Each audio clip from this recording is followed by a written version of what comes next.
하나님 말씀 보겠습니다. 하나님 말씀은 창세기 49장입니다.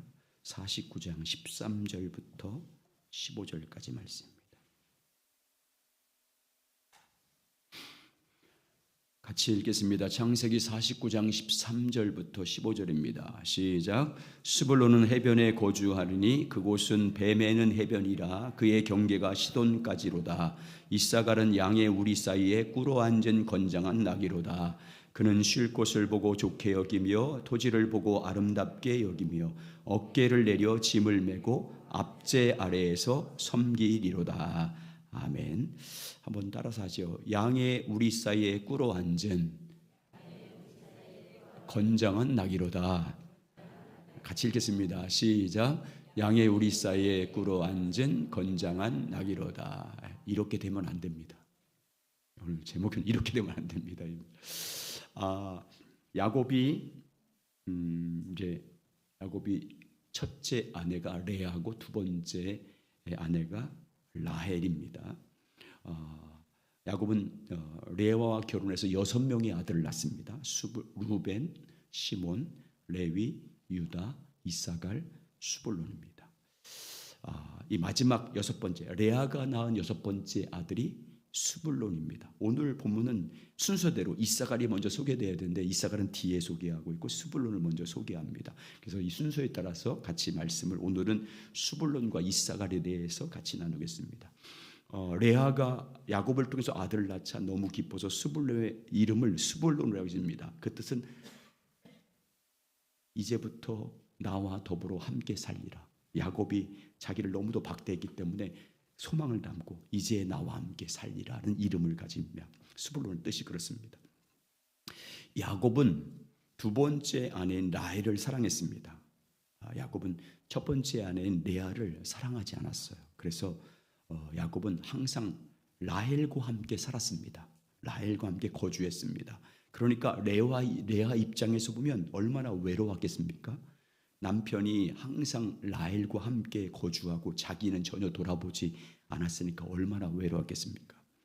그러다가 정말 오랜만에 레아가 야곱과 동침을 했는데 아들을 낳습니다. 그래서 레아는 그 아들의 이름을 수불론이라고 짓습니다. 이제는 그가 나와 함께 살리라는 소망을 담아서 그 이름을 수불론이라고 짓습니다. 약간 슬픔이 있는 그런 이름입니다. 한번 창세기 30장 20절 같이 읽겠습니다. 시작. 레아가 이르되 하나님이 내게 후한 선물을 주시도다. 내가 남편에게 6 아들을 낳았으니 이제는 그가 나와 함께 살리라 하고 그의 이름을 수불론이라 하였으며 이제는 그가 나와 함께 살리라 하고 이 소망을 담아서 수불론이라고 이름을 짓습니다. 그런데 오늘 본문에서 이제 야곱이 이제 임종을 앞에 두고 수불론에 대한 예언을 합니다. 한 절입니다. 13절. 한번 보시죠. 13절 있습니다. 시작. 수불론은 해변에 거주하리라. 그곳은 배 매는 해변이라. 그의 경계가 시돈까지로다. 아멘. 야곱은 수불론이 해변에 거주하게 될 것이다 라고 예언합니다. 배 매두는 해변에 거주하게 될 것이다. 그래서 해변에 거주하는데 그 경계가 시돈까지 될 것이다 라고 예언합니다. 시돈까지. 그러니까 시돈, 두로와 시돈 땅이잖아요. 지중해 연안을 말합니다.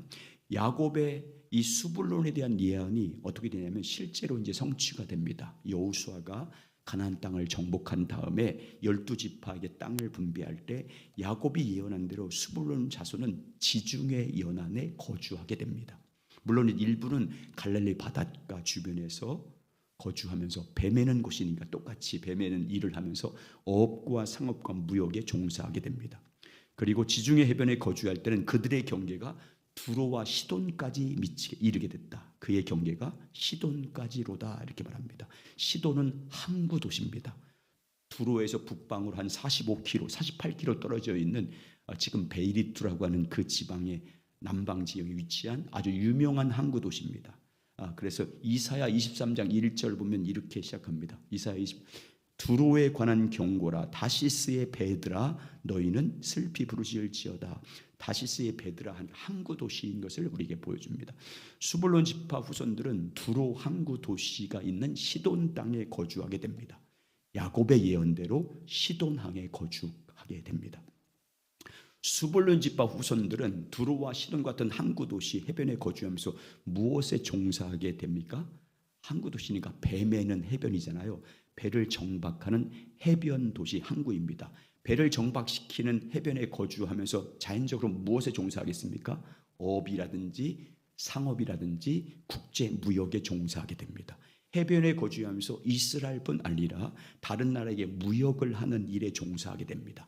해변에 정박되어 있는 배를 통해서 무역을 하는 일에 관여하게 됩니다.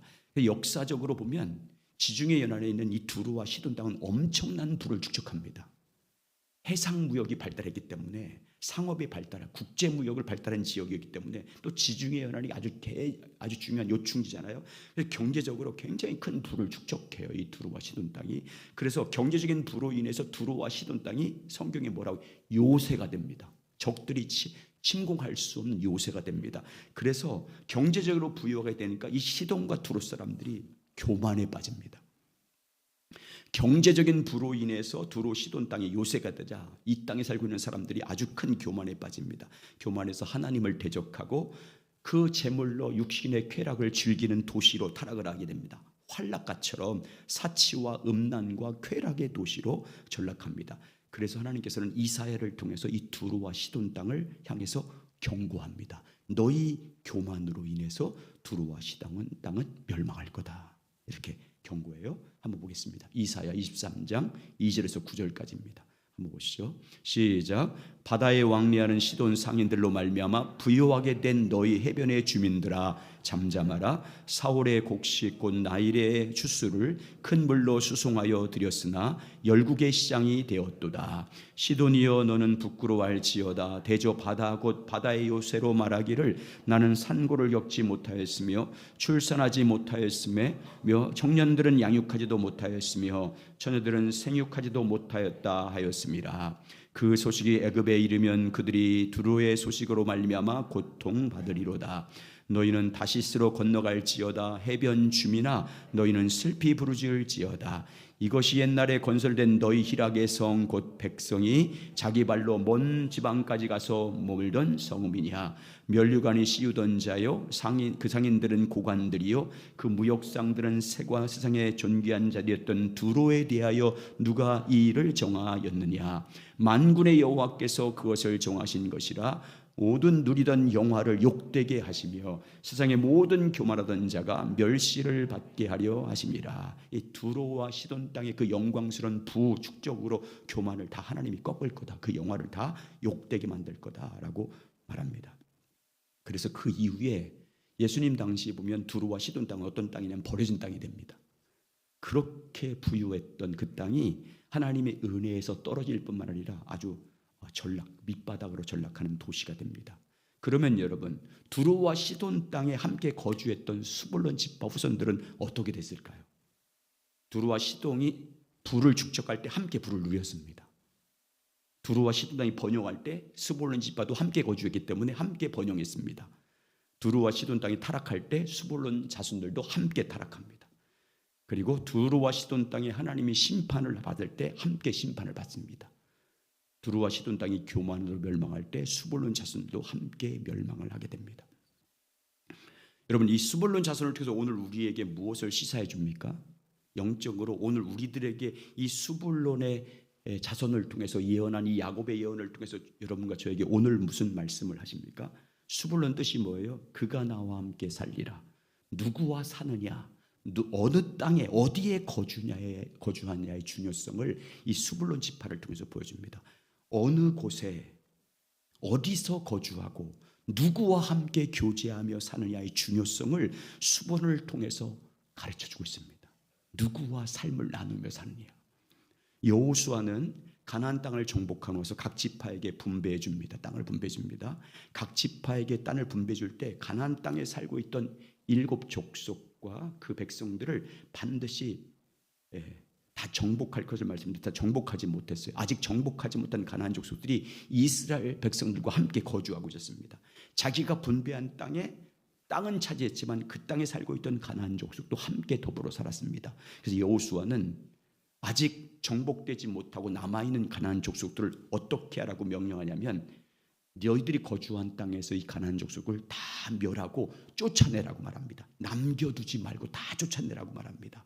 만약에 함께 살고 있던 가나안 족속을 몰아내지 않으면 나중에 어떤 해를 당할 것이라고 말씀합니까? 너희를 찌르는 가시가 될 거다. 너희의 큰 고통을 주는 그 남겨둔 쫓아내지 않은 가나안 족속으로 인하여 너희는 가시의 옆구리가 찔리는 것 같은 큰 고통을 당하게 될 것이라고 말씀했습니다. 그런데 어떻게 됩니까? 함께 아직 거주하고 있는 가나안 족속을 이스라엘 지파들이 어떻게 합니까? 함께 거주하는 땅에서 쫓아내지 않아요. 함께 거주합니다.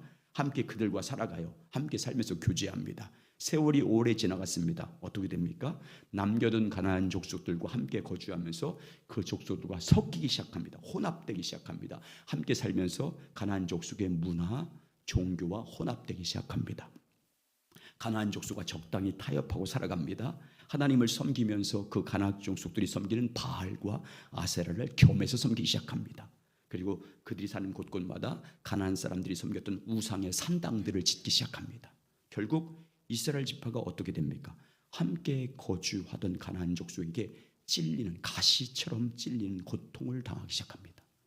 함께 살던 가나안 족속에게 영토를 빼앗기고 결국은 그들에게 지배를 당합니다. 여호수아 예언처럼 됩니다. 오늘 우리 성도들도 마찬가지입니다. 하나님의 은혜로 구원받아서 하나님의 자녀가 우리도 동일합니다.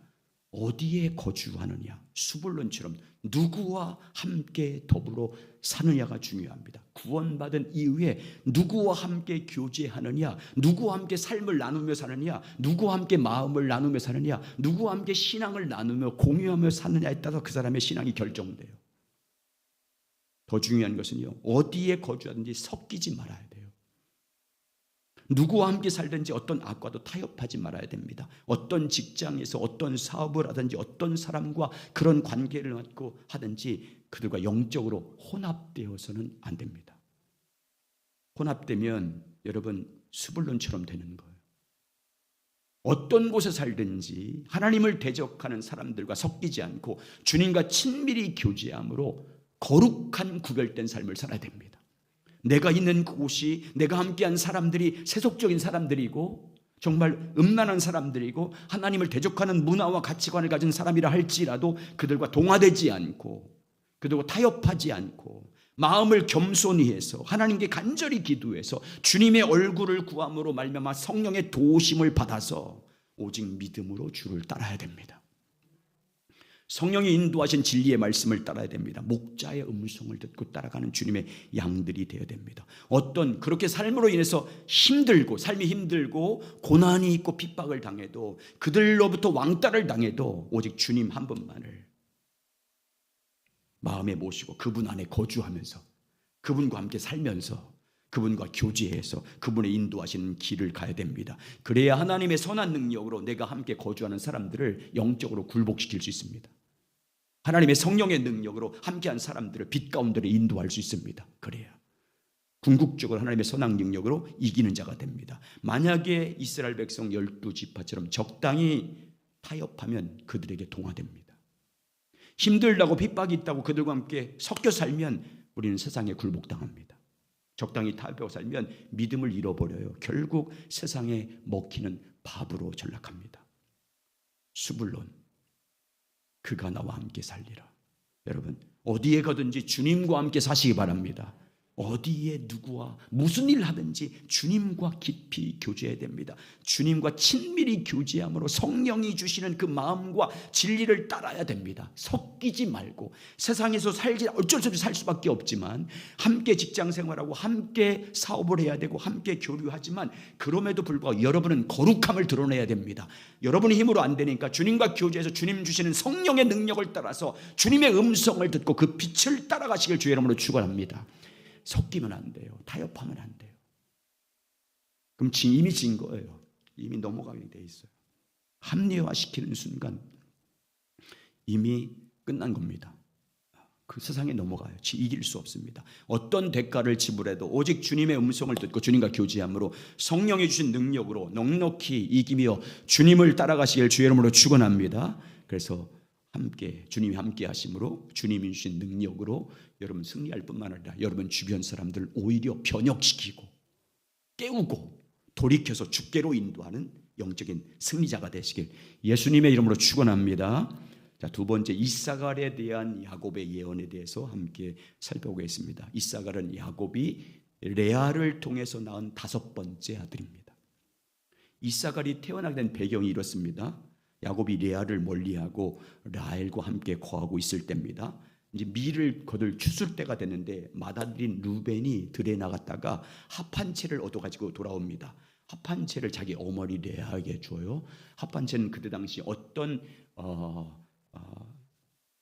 생각을 다들 갖고 있냐면 식물인데 이걸 먹으면 쉽게 임신한다. 그리고 다산 많은 자녀를 낳을 수 있다는 속설을 갖고 있었습니다. 그래서 이 아들이 루벤이 그걸 가져다가 자기 어머니 레아에게 줍니다. 그때 당시 아이를 낳지 못하던 라헬이 그 소식을 듣고 레아를 찾아와요. 그 합한 채 내게 달라고. 라헬 보면 아주 굉장히 이기적이고 자기 남편을 아주 꼭 쥐고 사는 합한 채를 주면 오늘 밤에 내가 야곱을 당신에게 동침하게 해줄 거라고. 그러니까 합한 채 나에게 달라고 레아에게 라헬이 그렇게 요구합니다. 그게 들어줘요. 그래서 레아는 합한 채를 라헬에게 주고 그날 밤 야곱과 동침합니다. 근데 하나님께서 레아의 소원을 들어서 임신하게 해서 낳은 아들이 이사갈입니다. 그 뜻이 뭐예요? 하나님이 내게 값을 주셨다. 나에게 보상으로 아들을 주셨다 해서 이사갈입니다. 자, 보시죠. 30장 16절 18절입니다. 읽습니다. 시작. 저물 때에 야곱이 들에서 돌아오매 레아가 나와서 그를 영접하여 이르되 내게로 들어오라. 내가 내 아들의 화판 채로 당신을 샀노라. 그 밤에 야곱이 그와 동침하였더라. 하나님이 레아의 소원을 들으셨으므로 그가 임신하여 다섯째 아들을 야곱에게 낳은지라. 레아가 이르되 내가 내 시녀를 내 남편에게 주었으므로 하나님이 내게 그 값을 주셨다 하고 그의 이름을 이사갈이라 하였으며. 오늘 본문에서 야곱은 또 이사갈 임종을 앞에 두고 이사갈을 위해서 예언을 한 것이 14절 15절입니다. 자, 이렇게 예언합니다. 한번 보시죠. 같이 읽습니다. 시작. 이사락은 양의 우리사에 꿇어 앉은 건장한 나귀로다. 그는 쉴 곳을 보고 좋게 여기며 토지를 보고 아름답게 여기며 어깨에 내려 짐을 메고 앞제 아래서 섬기리로다. 아멘. 야곱은 이사갈을 위에서 예언하면서 이사갈은 양의 우리사에 꿇어 앉은, 더 구체 무릎 꿇어 앉은 건장한 나귀로다라고 예언하고 있습니다. 건장한 나귀니까 힘세고 튼튼한 나귀지 않습니까? 아주 우직하고 성실하고 힘센 것을 상징할 때 이 나귀 짐승을 비유하지 않습니다. 근데 나귀는 특별한 점이 없는 짐승입니다. 성실하게 힘이 센데 탁월한 점이 없는 짐승입니다. 그런데 야곱은 이사갈을 건장한 나귀로 비유하고 있습니다. 이사갈은 건장한 나귀에 비유한 것은 이사갈과 그의 후손들에게 어떤 특별함이 없을 것을 예언한 거예요.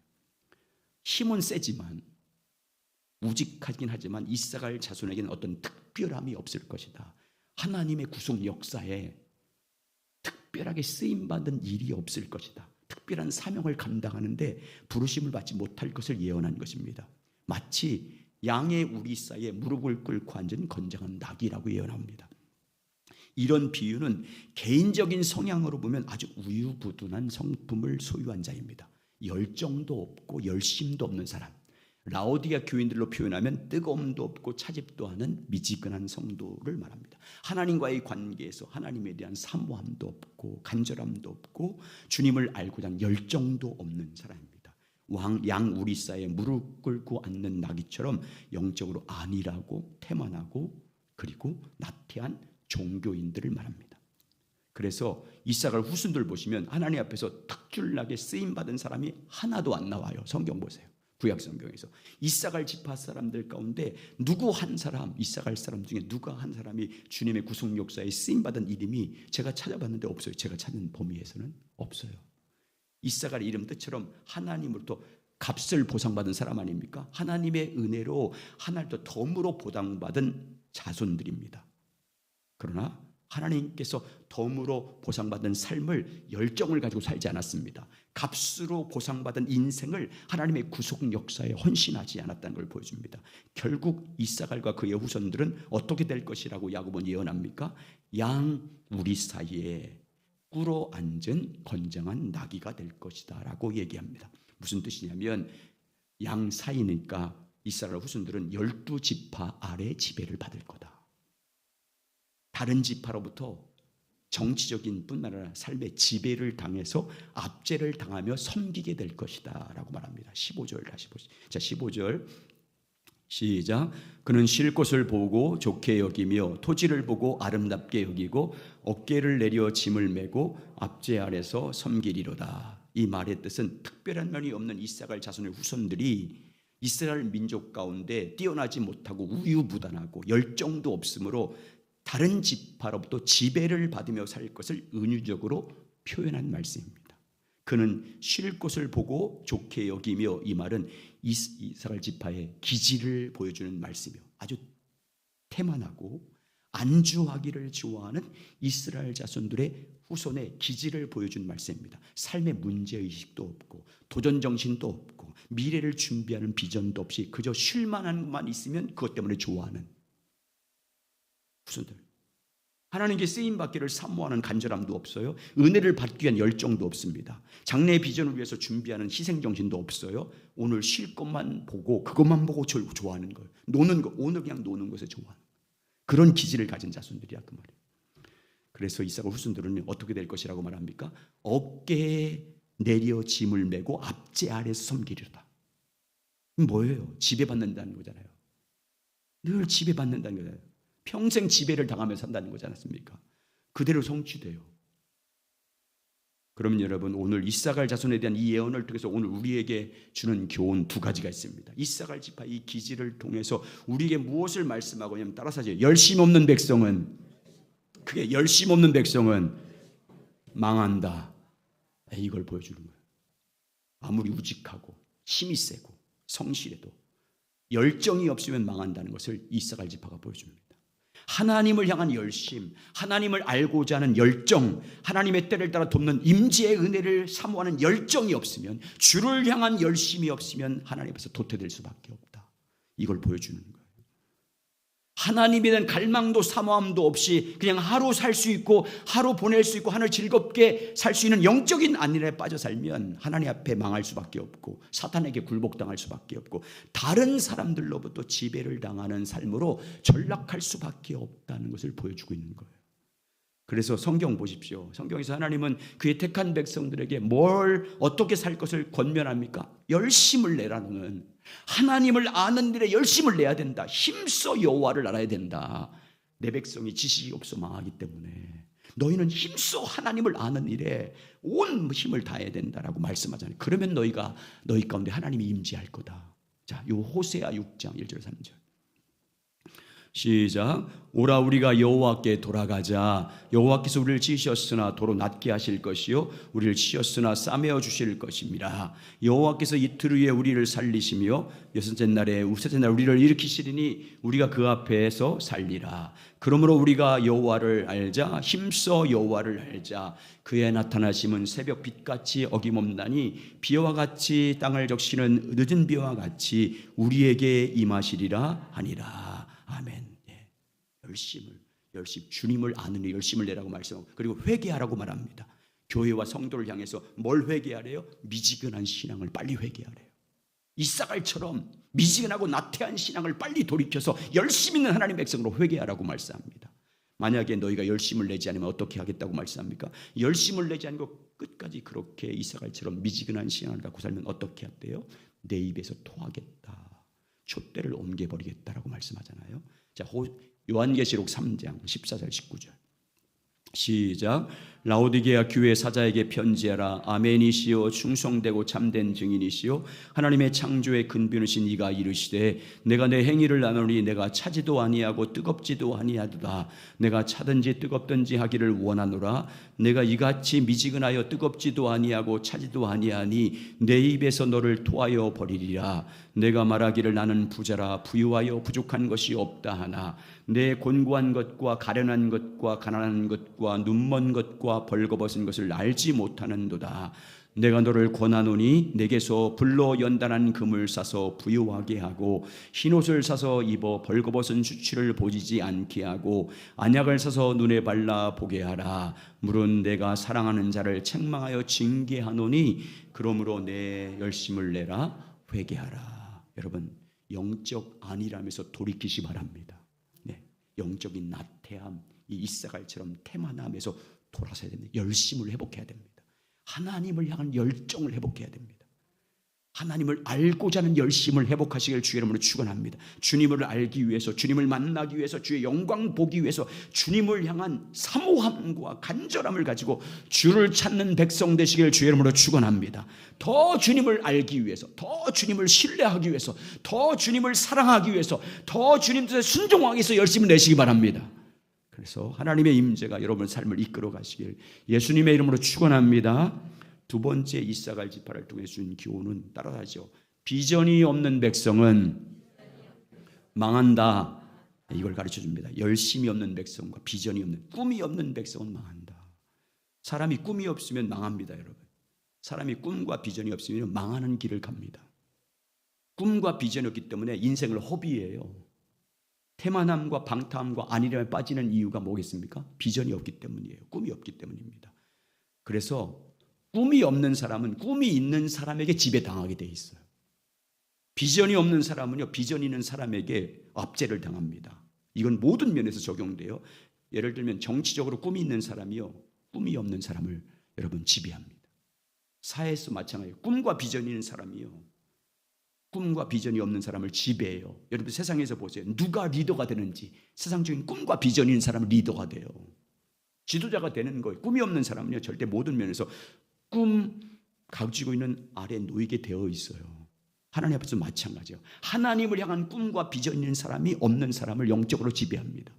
하나님 나라를 향한 열정과 비전 있는 사람이 없는 사람을 굴복시키게 되어 있어요. 하나님의 복음에 대한 열정, 영혼에 대한 비전 있는 사람이 없는 사람을 지배합니다. 영적 리더가 누가 됩니까? 리더, 열정 있는 사람이 리더가 되는 거예요. 비전 있는 사람이 리더가 된다니까요. 그 사람이 잘났고 못났고가 중요하지 않아요. 많이 배웠고가 중요하지 않아요. 하나님의 비전 있는 사람, 꿈 있는 사람이 지배하게 되어 있고요, 리더가 되게 되어 있어요. 여러분, 하나님께서 어떤 사람을 사용하고 일하시겠습니까? 누구와 함께 일하시겠어요? 주님을 향한 열정과 비전 있는 사람을 통해서 일하십니다. 하나님 나라에 대한 꿈, 하나님의 복음에 대한 꿈, 주님의 영혼들에 대한 비전을 갖고 있는 사람을 통해서 자기 뜻을 이루시고요, 자기 일을 이루어 가십니다. 그리고 하나님이 주신 꿈과 비전 있는 사람에게 세상이 굴복합니다. 하나님이 주신 꿈과 비전, 성령이 주신 꿈과 비전을 위해서 헌신하는 사람 앞에 사탄은 굴복하게 돼 있어요. 하나님에 대한 꿈과 비전과 열정 있는 사람 앞에요, 세상이 감당할 수 없어요. 그러나 여러분, 하나님에 대한 꿈과 열정, 비전도 없어 보십시오. 세상이 그 사람을 지배합니다. 사탄이 그 사람을 지배해요. 이사갈 후손 보십시오. 기질이 우직합니다. 육체적으로 힘도 세요. 건장한 사람들입니다. 근데 무엇이 없었습니까? 하나님은 비전이 없어요. 꿈이 없어요. 열정이 없습니다. 그러니까 이사갈 지파가 어떻게 해요? 어깨에 내려 짐을 지는 자들이 되잖아요. 어깨를 내려서 짐을 질 수밖에 없고, 압제 아래, 다른 사람의 압제 아래 놓이고 섬기는 자가 되지 않습니까? 그래서 하나님 말씀인 성경을 보세요. 꿈과 비전이 없는 백성은 어떻게 된다고 말씀합니까? 직역하면요, 망할 짓을 골라서 한다, 이런 뜻이에요. 꿈과 비전이 없으면 망할 짓을 골라서 한다.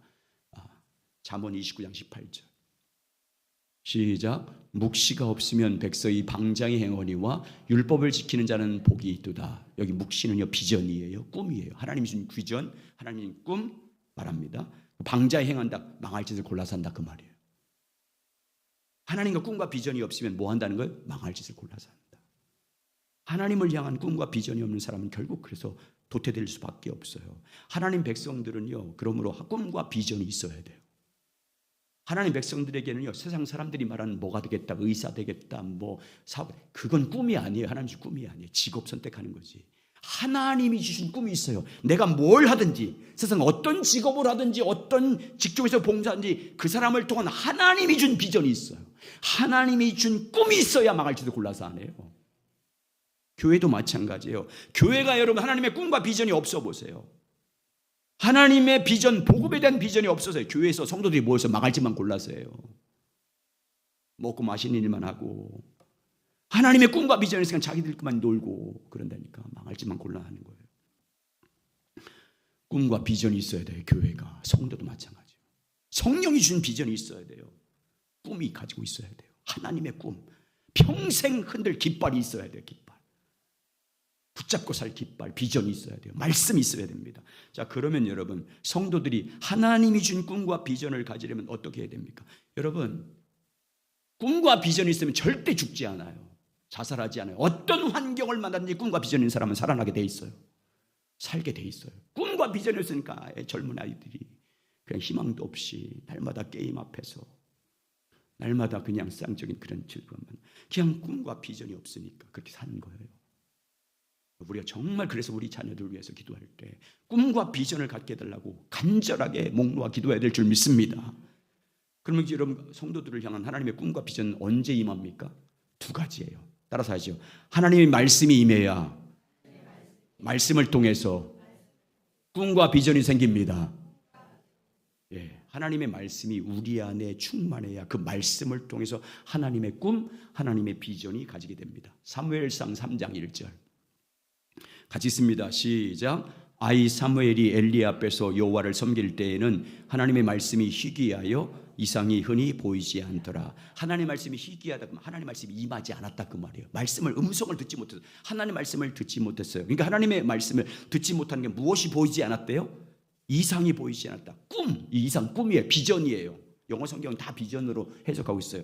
꿈과 비전이 보이지, 말씀이 없으므로 꿈이 보이지 않았다. 말씀이 없으므로 꿈과 비전을 말하지 못했다 그 말이에요. 그러니까 하나님의 꿈과 비전이 어디서 나온다는 거예요? 말씀 안에서 나온다 그 말이잖아요.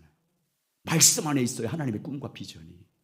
말씀을 통해서 하나님이 준 꿈과 비전을 보임으로 말미암아 그 꿈을 가지고 살 수 있게 되는 거예요. 말씀 안에서 하나님의 꿈이 나오고 비전이 나옵니다. 그래서 골로새 3장 17절에서 사도 바울이 너희 속에 뭘 충만하게 말해요? 너희 속에 말씀으로 충만하게 하래요.